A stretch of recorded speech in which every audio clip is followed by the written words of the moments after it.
जो ललक है, जो चमक है, जो कॉन्फिडेंस है हिंदुओं को लेकर, वो कॉन्फिडेंस हिंदुओं को एक अलग मजबूती दे रही है। हिंदू एकत्रित हो रहा है, हिंदू संगठित हो रहा है। 125 करोड़ हिंदुओं की एक आवाज इस वक्त केवल पंडित धीरेन्द्र की शास्त्री है, और ये वही आवाज है जो भारत को हिंदू राष्ट्र की तरफ। स्वामी प्रसाद मौर्य उर्फ नेवला प्रसाद मौर्य, इसका तो चप्पलों से स्वागत होना चाहिए। इसको बोलो हिंदू धर्म के छोड़ के बेटा किसी और धर्म के बारे में 1 सेकंड बोल के लगाओ, 1 सेकंड बोल के दिखाओ, फिर देखिएगा दूसरे दिन क्या कुछ कहना चाहेंगे। इतनी भीड़ है, आप लगातार कवरेज कर रहे हैं, क्या कुछ कहना चाहेंगे? विपिन भाई, और जो बौद्धिस्ट और धर्मांतरण गैंग था आज तो पगला गया होगा एकदम। आज रात को उन सबको नींद नहीं आना है। और ये सबसे बड़ा काम धीरेन्द्र शास्त्री जी ने क्या किया है, ये 5 बोरिया पे जो धर्म परिवर्तन करवा रहे थे चावल दे दे के, उन लोगों को बेरोजगार कर दिया है। अब सोचिए ना, ये असल में 5 बोरी चावल दे दे के, आपने देखा डॉक्टर राजरत्न अम्बेडकर ने दिल्ली में सामूहिक तौर पर 11,000 हिंदुओं का धर्मांतरण कराते हुए शपथ दिलवा दी, मैं ब्रह्मा विष्णु और महेश को नहीं मानता। तो हमने क्या कहा, तुम तो अपने बाप को नहीं मानते, तो तुम ब्रह्मा विष्णु और महेश को क्या मानोगे? इनके डीएनए पे सवाल उठ रहा था, और मैं कह रहा हूं इनका डीएनए टेस्ट करवाया जाए तो ये भारतीय मूल के नहीं नजर आएंगे। ये न तो हिंदू है, न तो बौद्ध है, न ईसाई है, न मुसलमान है, ये मिक्स्ड है। इनका जो डीएनए है ना, वो चौतरफा है। तो ये डॉक्टर राजरत्न अम्बेडकर, प्रशांत बौद्ध, राजेंद्र पाल गौतम, इन सब के मुंह पे ये भीड़ करारा तमाचा है। 125 करोड़ हिंदुओं ने ऐसी बानगी रखी है। 125 करोड़ हिंदुओं ने जिस तरीके से बागेश्वर धाम सरकार के लिए एक स्वर में आवाज उठाया, उससे जितने भी ये टुटपुंजे घूम रहे थे, सबकी कमर टूट गई है। और यही होना चाहिए। अब हिंदुस्तान में हिंदुओं को एकत्रीकरण करने वाला अगर कोई पैदा हुआ है इस वक्त नरेंद्र मोदी और योगी आदित्यनाथ के बाद, तो उसका नाम है पंडित धीरेन्द्र की शास्त्री।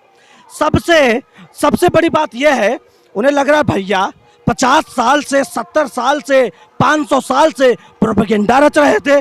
पता नहीं कहां से बजरंग बली ने 25 साल के इस युवा संत को भेज दिया, और इस युवा संत के मस्तक पे, माथे पे जो ललक है, जो चमक है, जो कॉन्फिडेंस है हिंदुओं को लेकर, वो कॉन्फिडेंस हिंदुओं को एक अलग मजबूती दे रही है। हिंदू एकत्रित हो रहा है, हिंदू संगठित हो रहा है। 125 करोड़ हिंदुओं की एक आवाज इस वक्त केवल पंडित धीरेन्द्र की शास्त्री है, और ये वही आवाज है जो भारत को हिंदू राष्ट्र की तरफ अग्रसर कर रहा है, और हिंदू राष्ट्र होकर ही रहना है। महाराज जी ने कहा कि आप हमारा साथ दीजिए, मैं आपको हिंदू राष्ट्र दे दूंगा। कैसे संभव हो पाएगा? एक तरफ ये हिंदू राष्ट्र की कल्पना कर रहे हैं, दूसरी तरफ रामचरित मानस को जलाया जा रहा है, अभद्र टिप्पणियां किया जा रहा है, क्या कुछ? देखिए, भारत में अगर सबसे पूरे विश्व में कोई सहिष्णु धर्म है तो वो हिंदू धर्म है। आप इस धर्म में कोई भी सवाल उठाइए, कोई भी बात करिए, हिंदू धर्म हमेशा डिबेटेबल रहा है। अगर कुछ कमियां रही हैं, खामियां रही हैं, तो हमारे इतिहासकारों ने, हमारे पूर्वजों ने उस पर डिस्कस किया है। लेकिन किसी और दूसरे धर्म के बारे में आप कमियां निकालेंगे और आप कोई बयान देंगे तो रातों रात सर तन से जुदा के नारे लग जाएंगे। स्वामी प्रसाद मौर्य उर्फ नेवला प्रसाद मौर्य, इसका तो चप्पलों से स्वागत होना चाहिए। इसको बोलो हिंदू धर्म के छोड़ के बेटा किसी और धर्म के बारे में 1 सेकंड बोल के लगाओ, 1 सेकंड बोल के दिखाओ, फिर देखिएगा दूसरे दिन क्या कुछ नारे लगेंगे। औकात है क्या स्वामी प्रसाद मौर्य या समाजवादी पार्टी के किसी भी नेता के अंदर इतनी क्षमता है हिंदू धर्म को छोड़ के किसी और धर्म के बारे में 1 सेकंड की टिप्पणी कर सके? ये तो हिंदू है, इन्हें फर्क नहीं पड़ता ऐसे टुटपुंजों से। और सबसे बड़ी बात यह है, अभी आपने देखा हाल ही के विधानसभा चुनाव में किस तरीके से शिकस्त झेलनी पड़ी। मलाई खाने वाला आदमी था, उसे लगा हवा का रुख बदल रहा है, हवा का रुख बदला नहीं। योगी मोदी जब तक हैं तब तक देश इसी तरीके से आगे बढ़ता रहेगा, और यही कारण है हार की बौखलाहट।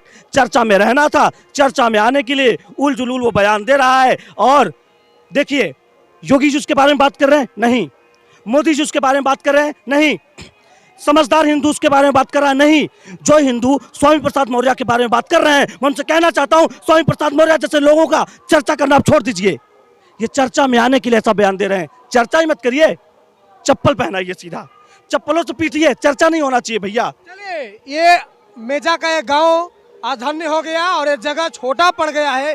इतनी पब्लिक आने वाली है भैया, इतनी पब्लिक आने वाली है, गांव वाले सोचेंगे अरे कौन से महाराज आ गए। अरे भैया बागेश्वर धाम सरकार आ रहे हैं, कैमरा घुमा के दिखाइए भैया, नीतीश जी काहे अन्याय कर रहे हैं हमारे दर्शकों के साथ हैं?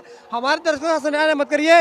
ये भीड़ आप दिखा पाइएगा, 200 मीटर दूर वो कथा पंडाल लगा हुआ है, वहीं से दिव्य दरबार लगना होगा और वहां से यहाँ तक इतनी पब्लिक है कि सरसों फेंक दीजिए, सरसों नीचे गिरने वाला नहीं है। और लगातार ये लोग आ रहे हैं, इस तरफ से भी आ रहे हैं और इस तरफ से भी लगातार लोग बढ़ते आ रहे हैं और लगभग आधे किलोमीटर दूर से ही पार्किंग की व्यवस्था किया जा रहा है।